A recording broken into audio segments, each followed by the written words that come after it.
Entry 1. The Path Chosen, November 10th, 1910. I have done it. I have sworn the oath of penance. The ink is still drying on parchment, my name barely visible beneath the grand seal of the church. My hands trembled as I wrote it, but not from fear. The choice was willingly mine. I stepped forward willingly, knowing that from this moment on, my life is not my own. I am no longer Thomas of Lyon, the boy who ran through market stalls, dreamt of warm bread in winter. I am no longer my father's son, no longer a second born with no inheritance. I am a novitiate of the Crusader Knights, a warrior of the faith, condemned and yet bound for salvation through war. The priests who oversaw my induction wore expressions of grim acceptance. They know what I have done. I have consigned my soul to single fate, death in battle. Anything less and I am damned. I have cast away all other paths. There will be no homecoming, no peaceful old age, no whispered last rites upon deathbed. The chapel was cold when I swore the oath, the high stone walls filled with flickering candlelight. I had expected a sermon, a moment of grandeur, a sense of divine purpose. But the cleric simply nodded as I finished reciting the words, his eyes distant, already moving on to the next initiate. The church does not celebrate us. We are not heroes. We are penance given form, born to our faith like prisoners in chains. Tomorrow, I begin the first rite. Entry 2, the first rite, November 11th, 1910. They have taken my sight. It has been 2 days of perhaps an eternity. The chamber where they kept us is devoid of time, the machines of the ministry humming ceaselessly as they feed the doctrine into our minds. I am strapped to a chair, my head held still by the cold iron, my eyes forced open as visions are burned into my brain. I see battles, the faces of martyrs twisted in agony as they meet death, the wrath of the heretics who turned their backs on salvation. I hear the chants of the faithful, 1,000 voices speaking in unison, telling me of the righteousness of our cause. There is no night here, no sleep, only the glow of the machines and whispers of the doctrine crawling into my mind. I know nothing but war. The war that will claim my life. The war that is the only path of salvation. Some of us are screaming, some are praying. One man recites scriptures under his breath over and over again, as if the words might shield him from what is being done to us. I only listen, I only learn. Entry 3, the second rite, November 13th, 1910. I am drowning in the fire. The bath of holy chemicals is meant to burn away weaknesses. That is what they tell us.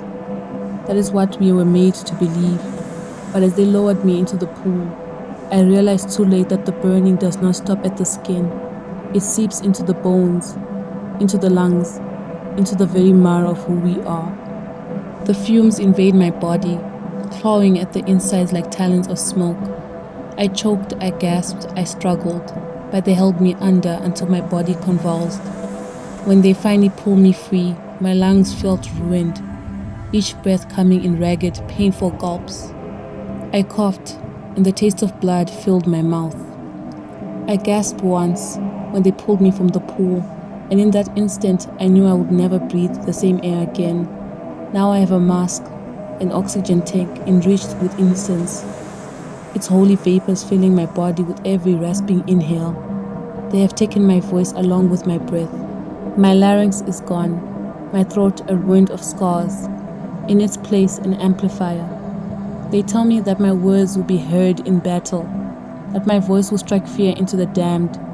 But will God hear me now when I cannot whisper my own name? Entry 4, November 14th, 1910. Pain is the only truth now. They carved the scripture into my flesh today. Holy words in golden ink etched into my skin like brands. But the worst was not the skin. It was when they flayed me open, when they took the blade to my bones and scribbled the oath of penance upon them. I felt it all. The surgeons worked with mechanical precision, their hands unwavering as they inscribed the sacred text deep into my ribs.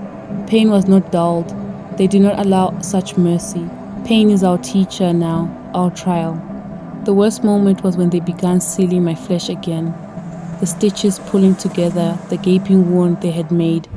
I saw my own blood pooling beneath me, my body a broken thing upon an altar of duty. I should not have survived that pain, but the church has its ways. Now my body is a temple of suffering, a vessel of faith, sealed in agony. I can feel the words within me written on the very framework of my being. If I falter, if I betray my oath, the scripture will burn through me, ending me in an instant. I have no doubt that it will happen to some. The weak will fall, only the faithful will remain. There is no turning back. Entry 5, the fourth rite, November 15th, 1910. I have seen the face of God, or perhaps I have seen madness. The drugs fill my veins like liquid fire, setting my mind ablaze with visions. I see battlefields that have not yet been fought. I hear the wails of the damned, the laughter of the archdevils who mock our suffering. I see my own death over and over again, 1,000 different ways. Scribes surround me, writing furiously as I speak. My words are not my own. They belong to something greater. I see the trenches, the war-torn landscape where we will march. I see the machines of war, the chapter halls that grind across the battlefield like moving cathedrals. I see fire and ruin. Hear the cries of men who will not survive the battles to come. The war calls to me. The trench crusade beckons. I do not fear. I was Thomas of Lyon once, but that name belongs to a boy who feared death, who dreamt of warm bread in winter. That boy is gone. Now I am a Crusader knight, and I march to war. Entry 6, November 30th, 1910. I have left the monastery behind. The chapel hall loomed before us like a fortress upon wheels, its iron keep bristling with cannons, statues of saints carved into the battlements. The treads beneath it churns the earth as it moves, its presence a testament to the endless march of the Crusader orders. I stepped upward alongside the other novitiates, our new brothers in suffering. Some still bore the stiffness of healing wounds, their bodies marked by the rites we have endured. We are different now, less human, more something else. The air within the hall is thick with incense, the scent mingling with the acidic tang of oil and metal. Monastic life continues here, but there is no peace in it.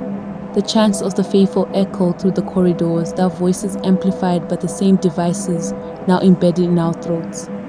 They do not sing for joy, nor for solace. They sing because the silence is unholy. I saw a veteran knight today, one of the warriors I will soon call my brother. His armor was a relic of 100 battles, its surface engraved with scriptures, etched by blood and fire. His mask concealed all but his eyes, and in them I saw a weight of duty. He did not speak to us, he only watched, judging, measuring. The chapter hall does not stop. It rolls towards the battlefield, and I with it. Entry 7, December 1st, 1910. I have killed. The battlefield was a wasteland of shattered stone and scorched earth. The enemy awaited us, a host of heretics and creatures touched by the infernal, their burners marked with unholy symbols. They jeered as we approached, their voices filled with mockery and hatred. But then we began to chant. The sound of 100 amplified voices shook the air, our hymns crashing over the battlefield like a wave. The enemy hesitated. That was when we struck. I do not remember drawing my blade. I do not remember the first blow. I only remember the blood, hot and thick, splattering across my gilded scripture. They fell before us, their screams drowned out by unceasing choirs. There was no mercy, no hesitation. This was our purpose, this was our penance. I was wounded, though I did not feel it at first. A heretic's blade found my shoulder, slicing through the armor and flesh alike. But pain does not weaken us. It only strengthens our resolve. My brother beside me tore the heretic apart. I fought on. When the battle ended, we stood among the corpses, our chants still rising into the smoke-filled sky. The field was silent, but our voices proclaiming our victory in the name of our faith. I do not know how many I killed. I did not count. I only know that I am still alive, and so I must fight again. And that is the conclusion of the Diary of a Crusader Novitiate. I hope you guys do enjoy this installment of the diary series. It is one of my longest videos to date, and I hope I can continue making these without burning out. Otherwise, I'll see you guys in the trenches.